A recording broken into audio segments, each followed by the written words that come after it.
श्री अर्जुन राम मेघवाल जी। धन्यवाद अध्यक्ष महोदय।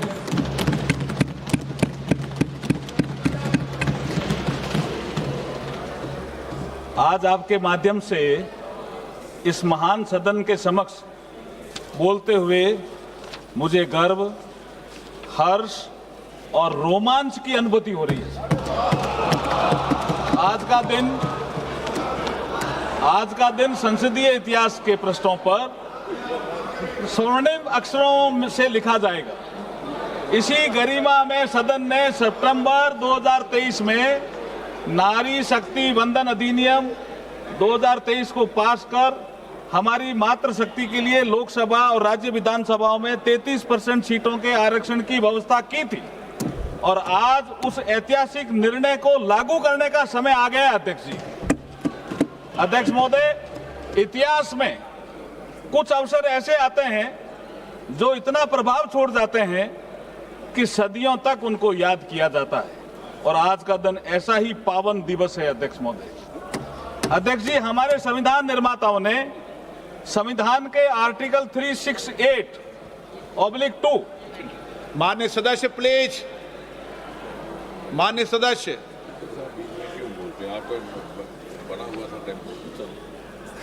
माननीय सदस्य, मैं आग्रह करता हूं कि अगर आप इस तरीके से उठेंगे तो मैं नामजद तरीके से बोलना पड़ेगा मुझे। प्लीज बैठिए, प्लीज माननीय सदस्य बैठिए। माननीय मंत्री जी महत्वपूर्ण संविधान संशोधन बोल रहे हैं, चलिए बैठिए। विशाल दा पाटिल, विशाल दा पाटिल, क्या तरीका, कई बार समझा दिया आपको। अगर आप व्यवस्था का पालन नहीं करेंगे तो आपको बोलने का मौका नहीं दिया जाएगा। माननीय अर्जुन मेघवाल जी। अध्यक्ष महोदय, जैसे आपने पहले कहा, मैंने शुरू कर दिया था, लेकिन जो आइटम आपने 10 नंबर रूल 66 में रिलैक्सेशन दिया, इसलिए मैं आपसे ये भी अनुरोध करता हूं कि जो अपना आइटम 11, 12 और 13 इन सब पे विचार करने के लिए एक साथ आप विचार करने की अनुमति हमें प्रदान करें। अध्यक्ष महोदय, मैं ये कह रहा था कि हमारे संविधान निर्माताओं ने संविधान के आर्टिकल 368/2 के माध्यम से संविधान को ये शक्ति प्रदान की है जिसके माध्यम से हम आवश्यकता अनुसार संशोधन कर लोक हित के निर्णय लागू कर सकते हैं। ये संसद को ही शक्ति दी है संविधान ने आर्टिकल 368 के तहत। इस पवित्र उद्देश्य से नारी शक्ति वंदन अधिनियम को लागू करने के लिए ये तीनों बिल आज इस महान सदन के समक्ष प्रस्तुत हुए हैं। महिलाओं को उचित प्रतिनिधित्व मिले, इसके लिए संविधान सभा में बहस हुई। श्रीमती हंसा मेहता, श्रीमती रेणुका रे, श्रीमती पूर्णिमा बनर्जी, श्रीमती अम्मू स्वामीनाथन जैसी महिला सदस्यों ने महिला प्रतिनिधित्व के मुद्दे पर संविधान सभा के समक्ष भी उठाया था। इसका मतलब मुद्दा 1949 से भी चल रहा है। अध्यक्ष महोदय, हमारे संविधान की प्रस्तावना में एक जस्टिस शब्द का उल्लेख हुआ है। जस्टिस की अपन बात को जोर देकर के भी संविधान सभा के निर्माताओं ने कहा है। जस्टिस भी 3 प्रकार का उन्होंने कहा है: सामाजिक, आर्थिक, राजनीतिक न्याय। सर्वप्रथम यदि हम सामाजिक न्याय की बात करें तो ऐसा नहीं है कि इस दिशा में कदम नहीं उठाए गए। जो भी सरकारें रही उस पर चिंतन हुआ, लेकिन आदरणीय नरेंद्र मोदी जी की सरकार आने के बाद मातृशक्ति के सामाजिक न्याय के लिए अनेक योजनाएं संचालित की गई। वह उनकी स्पीड और स्केल को बढ़ाया गया। मोदी जी जब महिलाओं के लिए शौचालय बनाते हैं तो महिलाओं के सम्मान में वृद्धि होती है, उससे इज्जत घर का नाम दिया जाता है। पीएम आवास के माध्यम से जब 69% मालिका हक मातृशक्ति को दिया जाता है तो वो सुरक्षित महसूस करती है। उज्ज्वला योजना के माध्यम से जब गैस चूल्हा मिलता है तो स्वास्थ्य में सुधार होता है। धुएं भरी रसोई से लेकर गरिमापूर्ण जीवन तक, यही हमारा सामाजिक न्याय जिसकी कल्पना कभी बाबा साहब B.R. अम्बेडकर साहब ने की थी कि हमें नागरिकों को, समस्त नागरिकों को सामाजिक न्याय, आर्थिक न्याय, राजनीतिक न्याय देना होगा। प्रधानमंत्री मातृवंदना योजना के माध्यम से जब गर्भवती महिलाओं को पोषण मिलता है तो आने वाला भविष्य भी संवरता है। मैटरनिटी अवकाश को 12 सप्ताह से बढ़ाकर 26 सप्ताह किया जाता है तो पारिवारिक दायित्वों की पूर्ति का समय मिलता है। शस्त्र सेनाओं में महिलाओं को जब स्थायी कमीशन प्रदान करने से राष्ट्र सेवा में डिफेंस फोर्सेज का अभिन्न हिस्सा बनती है तो महिलाएं सशक्त होने का एहसास महसूस करती है। इसी प्रकार हम आर्थिक न्याय की बात करें, मैंने अभी तक सामाजिक न्याय की बात करी, अब मैं आर्थिक न्याय की बात करता हूं। अगर आर्थिक न्याय की बात करें तो योजनाएं पहले भी बनी, लेकिन जब मोदी जी आते हैं 2014 में, तो इन योजनाओं के क्रियान्वयन में और परिणाम में विजिबल चेंज नजर आता है। महिलाओं के लिए जनधन खाते, प्रधानमंत्री मुद्रा योजना, सुकन्या समृद्धि योजना, लखपति दीदी, मुद्रा योजना में तो 60% से ज्यादा महिलाएं आर्थिक रूप से सशक्त और समर्थ बन रही है। तो सेल्फ हेल्प ग्रुप और स्टार्टअप के संचालन में स्वयं निर्णय प्रक्रिया में भागीदार बनकर आर्थिक योजना में सहभागिता दे रही है। अध्यक्ष महोदय, ये सब क्यों संभव हो पाया? ये ऐसे ही नहीं हुआ। ये उस दृढ़ इच्छा शक्ति और पवित्र भावना का परिणाम है जो आदरणीय नरेंद्र मोदी जी मातृ शक्ति के लिए रखते हैं। इसलिए हम कहते हैं कि हमारे पास नियत भी है, नीति भी हो और मोदी जी जैसे सशक्त नेता भी हैं। अध्यक्ष महोदय, यदि हम राजनीतिक न्याय की बात करें, अभी मैंने सामाजिक न्याय की बात करी, आर्थिक न्याय की बात करी और राजनीतिक न्याय की बात, ये संविधान का जो हमारा प्रीएम्बल है उसी में उल्लेखित है। अध्यक्ष जी, पहला शब्द ही न्याय है। तो हम राजनीतिक न्याय की बात करें तो सर्वप्रथम हमारे संविधान निर्माता बाबा साहब भीमराव अंबेडकर जी ने महिलाओं को राइट टू वोट का अधिकार दिया। ये राजनीतिक न्याय है सर, जिसे उन्होंने यूनिवर्सल अडल्ट फ्रेंचाइज कहा। महिलाओं को राजनीतिक रूप से सक्रिय भागीदारी की और बड़ा कदम बढ़ाया। यूनिवर्सल अडल्ट फ्रेंचाइज को लेकर ऑल इंडिया वुमेन्स कॉन्फ्रेंस जो 1927 में, ये 100 साल का संघर्ष है सर, 1927 में पुणे में आयोजित हुई थी। 1931 तक सभी को वैक्स मताधिकार की मांग की गई थी, जिसे बाबा साहब भीमराव अंबेडकर जी द्वारा भारत के संविधान में साकार रूप दिया गया। राइट टू वोट महिलाओं को। बाबा साहब का कहना था, I quote, I measure the progress of a community by the degree of A progress which women have achieved. अर्थात मैं किसी समाज की प्रगति को महिलाओं की प्रगति से मापता हूं। माननीय अध्यक्ष जी, यहां एक विषय और उल्लेखनीय है कि जहां भारत में बाबा साहब ने आजादी के तुरंत बाद महिलाओं को समान मताधिकार उपलब्ध कराया, वहां दुनिया में, जो विकसित कही जाने वाली दुनिया में, लंबे समय तक महिलाओं को संघर्ष करना पड़ा। मैं इंग्लैंड का उदाहरण देता हूं, यूके का उदाहरण देता हूं अध्यक्ष जी, यूएस का। यूएस 1776 में आजाद हुआ, लेकिन महिलाओं को मताधिकार मिलने में कितने साल लगे? 144 वर्ष। और यूनाइटेड किंगडम, इसमें तो 1918 में महिलाओं को मताधिकार दिया, लेकिन लिमिटेड कर दिया कि जो महिलाएं 30 साल से उम्र के अधिक हो या जिनका पति प्रॉपर्टी से संबंधित क्वालिफिकेशन रखता हो, उसको दिया। और उसके 10 साल बाद 1928 में द इक्वल फ्रेंचाइज एक्ट के माध्यम से 21 वर्ष से अधिक आयु की महिलाओं को समान मताधिकार मिला।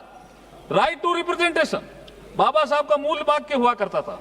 आज हमारे यशस्वी, तपस्वी, कर्मयोगी प्रधानमंत्री श्री नरेंद्र मोदी जी इसी दिशा में सोच रहे हैं। इसी कारण मातृशक्ति को नीति निर्माण में भागीदार बनाने के लिए महत्वपूर्ण बिल पेश हुए हैं। ये बिल महिलाओं के समान भागीदारी के पॉलिटिकल जस्टिस को पूरा करेगा। सर, आर्थिक न्याय, सामाजिक न्याय, राजनीतिक न्याय की बात प्रस्तावना में तो खूब कही गई है, लेकिन लोगों ने उसको लागू करने का प्रयास नहीं किया। अगर लागू करने का प्रयास किया तो आदरणीय नरेंद्र मोदी जी ने करने का प्रयास किया। अध्यक्ष महोदय, अब मैं आपकी अनुमति से बिल के प्रावधानों के विषय में सदन को थोड़ा अवगत कराना चाहता हूं। जब आजादी के 75 वर्ष के बाद अमृतकाल के युग में प्रधानमंत्री श्री नरेंद्र मोदी जी ने नए संसद भवन में पहले बिल के रूप में 18 से 21 सितंबर 2023 को विशेष सत्र के माध्यम से नारी शक्ति वंदन अधिनियम पारित करवाकर लोकसभा व विधानसभा में महिलाओं के 33% प्रतिनिधित्व को सुनिश्चित करके लोकतंत्र को पुष्पित व पल्लवित करने का अभिनव कार्य किया है। आज उसी श्रृंखला में हम ये अमेंडमेंट बिल लेकर के आए हैं। इसी संसद में 17वीं लोकसभा के दौरान 18 से 21 सितंबर 2023 को आयोजित विशेष सत्र में पारित की गई द कॉन्स्टिट्यूशन 106 अमेंडमेंट एक्ट, जिसको हम नारी शक्ति वंदन कहते हैं, और जिसको 28 सितंबर को राष्ट्रपति जी ने अनुमोदित किया। इसके माध्यम से संविधान के आर्टिकल 330A, 332A, 334 ए को इंसर्ट किया गया था तथा आर्टिकल 239AA में अमेंडमेंट किया गया था ताकि लोकसभा व राज्य विधानसभाओं तथा एनसीटी दिल्ली की असेंबली में भी लगभग 1/3 सीटें नारी शक्ति के लिए आरक्षित की जा सके। इस संबंध में सदन में चर्चा के दौरान विपक्ष में अन्य दल के नेताओं ने अनुरोध किया था कि इस वुमेन रिजर्वेशन बिल का क्रियान्वयन जल्दी से जल्दी किया जाए। हालांकि जो प्रोविजन 2023 के संविधान संशोधन में किए गए थे उसके अनुसार ये महिला आरक्षण तभी ऑपरेटिव होना प्रस्तावित था जब इस एक्ट के लागू होने के बाद पहली रिलेवेंट सेंसस 2026 की जनगणना के आधार पर डिलिमिटेशन एक्सरसाइज को पूरा किया जाए। दूसरे शब्दों में कहा जाए तो महिलाओं के लिए आरक्षण तब तक लागू नहीं किया जा सकता था जब तक 2026 के बाद प्रकाशित होने वाली सेंसस फिगर के आधार पर डिलिमिटेशन एक्सरसाइज नहीं की जाती। अगली सेंसस और उसके बाद की डिलिमिटेशन प्रक्रिया में अभी पर्याप्त समय लगेगा जिससे वुमेन की इफेक्टिव पार्टिसिपेशन में डिले होगा। इसलिए अध्यक्ष जी, आज जो हम ये अमेंडमेंट लेकर के आ रहे हैं उनका मूल उद्देश्य लोकसभा राज्य विधानसभाओं में महिलाओं के लिए 33% सीटें जो आरक्षित करने संबंधी प्रावधानों को लागू करने के उद्देश्य से हैं। इसके लिए संविधान के आर्टिकल 55, आर्टिकल 81, 82, 172, 330, 332 और 33A में संशोधन का प्रस्ताव है जो बिल में साफ साफ उल्लेखित है। The constitution 106 amendment act 2023 Lok Sabha तथा विधानसभा महिलाओं के लिए लगभग 1/3 सीटों का रिजर्वेशन जिसमें SC/ST भी शामिल हैं प्रदान किया गया है। यह उल्लेखनीय है कि सरकार का उद्देश्य महिलाओं के लिए आरक्षित सीटों का वर्तमान में उपलब्ध सीटों के अतिरिक्त इन एडिशन टू और ओवर एंड अबव रखना है, न कि वर्तमान अलोकेशन ऑफ सीट को प्रभावित करना। यहाँ यह भी उल्लेखनीय है कि महिला सीटों हेतु किया जा रहा आरक्षण हॉरिजेंटल यानी कुल सीटों में से 33% होने के साथ साथ वर्टिकल भी है, अर्थात SC और ST के लिए रिजर्व सीटों में भी 33% सीटें महिलाओं की भागीदारी सुनिश्चित करेगा। पूरे देश में एक समान और न्याय संगत तरीके से महिलाओं के लिए 1/3 सीटों के रिजर्वेशन को प्रभावी बनाने के लिए यह आवश्यक होगा कि लोकसभा में वर्तमान सीटों के अतिरिक्त कुल सीटों की संख्या में समान रूप से 50% की वृद्धि की जाए। लोकसभा की वर्तमान सीटों में 50% की वृद्धि की जाती है तो सदन की नई स्ट्रेंथ 815 सदस्यों की होगी। इसमें से 272 सीटें महिलाओं के लिए आरक्षित होगी जो कुल 815 सीटों का 1/3 है। तो ये सिंपल सा एक फॉर्मूला है और इसमें सबको कोई नुकसान नहीं हो रहा है, किसी भी पुरुष वर्ग को भी नुकसान नहीं हो रहा है और किसी राज्य को कोई नुकसान नहीं हो रहा। जो ताकत इस राज्य की है उतनी ही ताकत आने वाले समय में रहेगी। वर्ष 2011 की सेंसस के जनसंख्या के आंकड़ों के संबंध में यही उपलब्ध नवीनतम सेंसस फिगर है और वर्ष 25 में अधिसूचित वर्तमान जनगणना प्रक्रिया के परिणाम किसी भी स्थिति में 2027 के उत्तरार्ध या 28 के प्रारंभ से पहले उपलब्ध नहीं होंगे। 2011 की जनगणना का उपयोग रीएडजस्टमेंट या डिवीजन ऑफ टेरिटोरियल कॉन्स्टिट्यूएंसी तथा SC/ST के लिए सीटों के अलोकेशन के लिए किया जाएगा। ये हमने हमारा जो उद्देश्य है बिल का उसमें भी लिखा है। आज इस ऐतिहासिक अवसर पर मैं देश के पूर्व राष्ट्रपति मिसाइल मैन, करोड़ों युवाओं के प्रेरणा स्रोत भारत रत्न डॉक्टर अब्दुल कलाम साहब को भी याद करना चाहूंगा। जब 3 अक्टूबर 2005 को कलकत्ता, मद्रास और मुंबई विश्वविद्यालय के कंबाइंड इनॉग्रल एड्रेस के दौरान जब मुंबई यूनिवर्सिटी के एक छात्रा ने APJ अब्दुल कलाम साहब को पूछा इंडियन पॉलिटिक्स में महिलाओं की भागीदारी को लेकर के एक सवाल किया। अध्यक्ष जी, आपकी अनुमति हो तो वो सवाल मैं पढ़ जाता हूं। एक महिला ने, लड़की ने पूछा, what is the future of woman in Indian politics when all the political parties are opposing the women's bill. ये सवाल पूछा। APJ अब्दुल कलाम साहब ने क्या जवाब दिया? Definitely the reservation of 33% short will come. It is only a matter of time. Success generally does not come without encountering problem. This is what women have to do collectively for getting the bill passed. ये समय आज आ गया है। APJ Abdul Kalam साहब ने उस समय कहा समय आएगा, आ गया और ये समय आ गया। नरेंद्र मोदी जी के नेतृत्व में ये सदन इसको पास कर रहे हैं। इसी श्रृंखला में वो ये भी कहते हैं, sir, if women get into the assembly, they would bring some order. We can also hope to see development politics instead of political politics. If more women enter, the sea. ये एपीजे अब्दुल कलाम साहब का भी सपना था, जो आज नरेंद्र मोदी जी पूरा कर रहे हैं। विधायिका में नारी शक्ति का बढ़ता प्रतिनिधित्व हमें डेवलपमेंट में और निर्णय प्रक्रिया में भागीदार महिलाओं को बनाएंगे तो हमें इसका देश को लाभ होगा। आज मैं बड़ी विनम्रता के साथ ये कहना चाहता हूं कि प्रधानमंत्री श्री नरेंद्र मोदी जी के नेतृत्व में कलाम साहब के इस विजन को ही चरितार्थ करने का ऐतिहासिक कार्य संपन्न किया जा रहा है। अध्यक्ष महोदय, मैं इस अवसर पर भारत के प्रथम उप प्रधानमंत्री और गृह मंत्री लौह पुरुष सरदार वल्लभ भाई पटेल जी का भी स्मरण करना चाहूंगा, जिन्होंने लगभग 100 वर्ष पूर्व अहमदाबाद नगर पालिका के अध्यक्ष रहते हुए महिला आरक्षण की बात कही थी। सरदार पटेल साहब को भी मैं नमन करना चाहता हूं। अध्यक्ष महोदय, महिलाओं को लोकसभा तथा राज्य विधानसभा में आरक्षण देने संबंधी विषय बहुत लंबे समय से पेंडिंग था। 1975 में भारत में महिलाओं की स्थिति पर बनी एक समिति ने महिलाओं के घटते राजनीतिक प्रतिनिधित्व पर कमेंट किया था।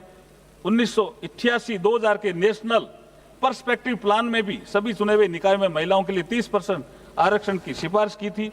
13वां संशोधन भी आया, लेकिन लोकसभा और विधानसभा में ये महिलाओं का रिजर्वेशन का काम आगे नहीं बढ़ा।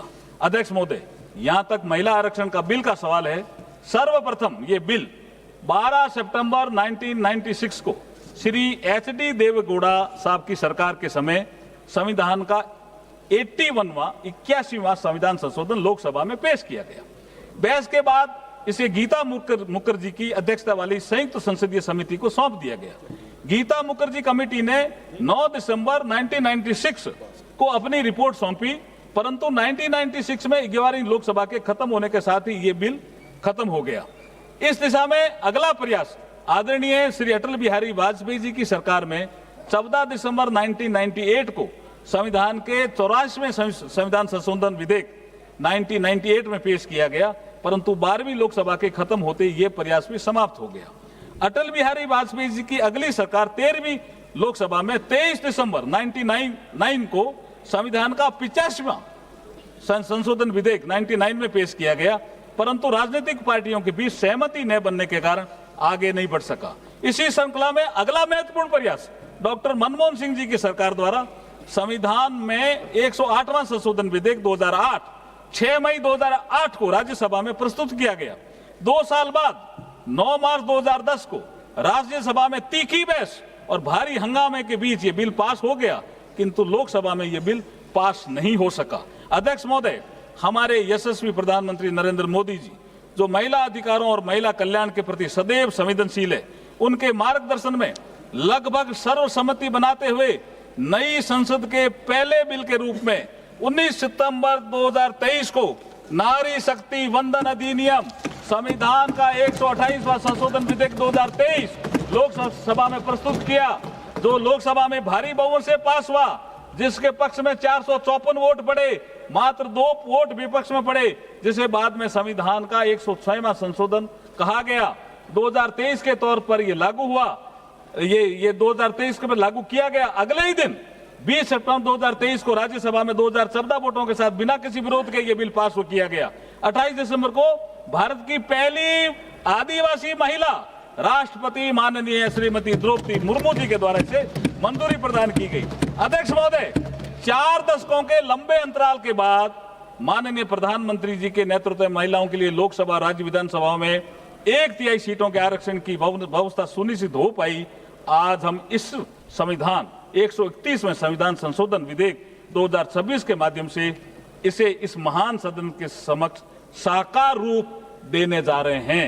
इस पूरे विश्व में, इससे पूरे विश्व में भारत और भारतीयता का शाश्वत संदेश का प्रचार करने वाले यहाँ स्वामी विवेकानंद जी का कोट भी मैं आपको कहना चाहता हूं। स्वामी विवेकानंद जी ने एक मात्र शक्ति के उत्थान का संदेश देते हुए कहा, there is a no chance, sir ये बहुत ही महत्वपूर्ण है, मैं कोट करना चाहता हूं, there is a no chance for the welfare of a world unless the condition of women is improved. It is not possible for a bird to fly only one wing. तो हम 2 पंखों से उड़ना चाहते हैं साहब, ये नरेंद्र मोदी जी का सपना है। मुझे विश्वास है कि ऐतिहासिक संविधान संशोधन के लागू होने से भारत, जिसे कभी वैभव भारत के नाम से भारत को जाना जाता था, हमारे विधायिका में भागीदारिता बढ़ेगी और भारत विकसित भारत बनेगा। तमिल भाषा के महाकवि सुब्रमण्यम भारती ने भी स्वतंत्र, शिक्षित, आत्मनिर्भर और शक्तिशाली नारी की कल्पना करते हुए अपनी कविताओं के माध्यम से बताया कि महिलाएं केवल घर तक सीमित नहीं है, वे निर्णय लेने, कानून बनाने, वे शासन करने में सक्षम है। वे निडर, जागरूक और प्रगतिशील है जो समाज को आगे बढ़ाती है। अध्यक्ष महोदय, मैं बड़े ही विनम्र भाव के साथ और गर्व के साथ ये कहना चाहूंगा कि वैदिक काल से हमारी आधुनिक काल तक जब जब मातृशक्ति को नेतृत्व करने का अवसर मिला है, तब तब उन्होंने अपनी प्रतिभा, योग्यता और क्षमता से अपना आप को सिद्ध किया है। वैदिक काल में यदि हम देखें तो गार्गी, मैत्रेय, घोषा, अपाला, लोकपुत्रा जैसी अनेक विदुषी महिलाओं का जिक्र मिलता है। कालांतर में हमें ऐसी अनेक महिलाओं का भी जिक्र मिलता है जिन्होंने शासक के रूप में अपनी प्रतिभा का परिचय दिया। रानी नागनिका, कश्मीर की रानी दिद्या और रानी रुद्रमा देवी, रानी दुर्गावती और रानी लक्ष्मीबाई और रानी अहिल्याबाई होलकर जैसी अनेक ऐसी रानियों का उल्लेख मिलता है। सामाजिक सुधार की दृष्टि से देखें तो सावित्रीबाई फूले, रमाबाई जैसी महिलाओं का उल्लेख मिलता है जिन्होंने महिला शिक्षा के क्षेत्र में महत्वपूर्ण भूमिका निभाई। औपनिवेशिक काल में आजादी के संघर्ष में भी महिला नेतृत्व ने बढ़ चढ़कर भूमिका निभाई। हम सरोजिनी नायडू की बात कर सकते हैं, कस्तूरबा गांधी, अरुणा आसफ अली, उषा मेहता, भीखाजी कामा, मातंगनी हाजरा, रानी गैडिनल्यू जैसी अनेक महिलाओं का नाम गर्व के साथ ले सकते हैं। अध्यक्ष महोदय, संविधान सभा में भी 15 विद्वान महिलाओं का योगदान संविधान निर्माण में रहा था। मैं उनको भी आज सदन के माध्यम से सत नमन करना चाहता हूँ। उन सभी महिलाओं का नाम लेना चाहूंगा। अम्मू स्वामीनाथन, दक्षिणायनी वेलायुधन, बेगम एजाज रसूल, दुर्गाबाई देशमुख, हंसा मेहता, कमला चौधरी, लीला रॉय, मालती चौधरी, पूर्णिमा बनर्जी, राजकुमारी अमृत कौर, रेणुका रे, सरोजनी नायडू, सुचिता कृपलानी और विजय लक्ष्मी पंडित। अध्यक्ष जी, ये अमृत काल की बेला है। हमारे यशस्वी प्रधानमंत्री जी ने 2047 तक भारत को विकसित राष्ट्र बनाने का लक्ष्य रखा है। 2047 में जब भारत की आजादी के 100 वर्ष पूरे होने पर विकसित भारत का उत्सव मनाया जाएगा, तब उसमें महिलाओं की भूमिका अग्रणी रहने वाली है। इसलिए मैं आज इस सदन के समक्ष सभी माननीय सदस्यों से ये निवेदन करता हूं कि इस बिल को सर्वसम्मति से पास कर हमारी मातृशक्ति को उनका अधिकार दिलाने के लिए अपना योगदान दें। अध्यक्ष महोदय, भारत के संविधान की प्रस्तावना में जो पहला शब्द we the people of India, अर्थात हम भारत के लोग को कोट करते हुए उनको कहना चाहता हूं, सबको, आपको, हम भारत के लोग, क्योंकि भारत के लोगों ने हमें यहां चुन करके भेजा है। हम भारत के लोग, बन रहा है ऐसा सुखद संयोग, बनेगा विकसित राष्ट्र, बढ़ेगा सब में परस्पर सहयोग, हर आंगन से संसद तक होगी नारी की भागीदारी, हर निर्णय में उसकी भी होगी पूरी जिम्मेदारी, ऐसा होगा सुफल सहयोग, हम भारत के लोग, ऐसा बन रहा सुखद सहयोग। आइए हम सब मिलकर दलों से ऊपर उठकर मातृशक्ति को सम्मान देने वाली नारी शक्ति को उसका अधिकार देने वाले इन बिलों का सर्वसम्मति से समर्थन करें और नारी शक्ति को समृद्ध बनाएं। लास्ट में अध्यक्ष जी, अंत में मैं अपनी कुछ पंक्तियां, मेरी भी कुछ पंक्तियां रहती है, मेरी अपनी कुछ पंक्तियों के माध्यम से नारी शक्ति के प्रति, हाँ, मैं लेखक भी हूं सर। मैंने किताब तो मेरी पत्नी पे ही लिखी है ना, एक सफर हम सफर के साथ। लेखक मैं हूं, सब्जेक्ट मेरी पत्नी है, तो मैं कवि भी हूं। तो नारी शक्ति के प्रति अपनी भावना व्यक्त करते हुए अपनी वाणी को विराम दूंगा। लेकिन भावना क्या है, ये बहुत शानदार है सर। हमारी आन है नारी और हमारी शान है नारी, विकसित हो रहे भारत की ये पहचान है नारी। अमृतकाल का उत्सव है, शक्ति समान का उत्सव है, पूरा विश्व देखेगा आज नारी उत्थान का उत्सव। निर्णय की प्रक्रिया में बनेगी अब ये सहभागी, बहुत लंबी तपस्या से अब ये आशा जागी। इन्हें आकाश सुने दो, इन्हें आकाश सुने दो, ना इनकी राहों को रोको, बुलाओ इनको संसद में, महक उठे फुलवारी। आज हमारी आन है नारी, हमारी शान है नारी, विकसित हो रहे भारत की पहचान है नारी। अध्यक्ष जी, बहुत बहुत धन्यवाद।